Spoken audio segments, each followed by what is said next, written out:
Just 102 minutes. And America was never the same again. It began as an ordinary morning. The sky was clear. The sun was soft. People were lost in their routines. And then, in an instant, the world changed forever. September 11th, 2001.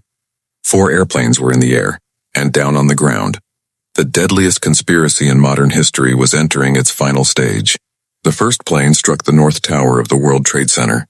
For a few seconds, people thought it might be an accident, but 17 minutes later, the second plane pierced through the South Tower, and all doubt vanished. This was not an accident.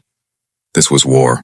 Flames rose into the sky, people flooded the streets, and then the third plane crashed into the Pentagon, the heart of America's military power. President Bush was reading to children in a classroom when his chief of staff whispered in his ear, "A second plane has hit. Mr. President, America's under attack." His face turned pale, his hands froze, and slowly he stood up and walked out. Before the world could even catch its breath, the South Tower collapsed at 9:59 a.m. and, just 29 minutes later, the North Tower crumbled into dust. In just 102 minutes, nearly 3,000 lives were lost, and the world stood shaken in terror. The fourth plane, likely headed for the capital, crashed into a field in Pennsylvania because the passengers, after calling their families, realized they weren't part of a hijacking. They were part of a suicide mission. So they decided if we must die, it'll be on our own terms. That night, Al-Qaeda claimed responsibility, and America declared war. On October 7th, the bombing of Afghanistan began. A new era had started, one of fear, suspicion, and bloodshed. Osama Bin Laden, the mastermind, had vanished, hiding in the mountains of Pakistan, waiting to write the next chapter. And that day came too, May 2, 2011, around 1 a.m. In a compound in Abbottabad, a bearded man was quietly reading the Quran, dark circles under his eyes, as if he knew the end was near. Across the ocean, President Obama was watching a secret live feed. "We're going in," someone said, and 24 Navy SEALs leaped from helicopters into the unknown. The operation lasted just 38 minutes. Osama's son Khalid was shot.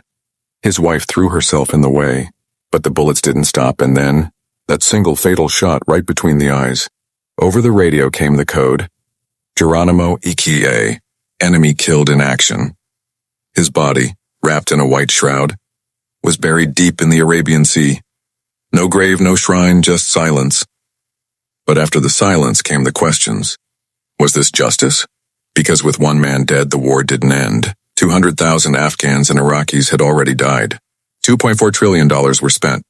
Innocents rotted in Guantanamo, and the world had stepped into a new age of fear. Then came August 15, 2021. The Taliban stood once again at the gates of Kabul. U.S. helicopters lifted off from embassy rooftops. It felt like time had rewound. President Biden said, "We left Afghanistan strong and united." But the images told a different story. People clung to aircraft wheels. Mothers handed their babies to soldiers, and American troops destroyed their own equipment before fleeing. A Taliban commander entered the presidential palace, looked into the camera and said, "This is the chair where Bush once sat. We taught you a lesson. Left behind were $7 billion worth of weapons, an army that didn't fight, and a generation raised on Western dreams, shattered in a single night. 13 American soldiers died in a final explosion at Kabul airport. And the real question now wasn't why did we lose? It was, did we ever intend to win? In 20 years, Taliban numbers quadrupled. Opium production skyrocketed, and an Islamic emirate was established, yes, the very dream those 19 hijackers may have carried. But once the dust settled, new questions began to rise.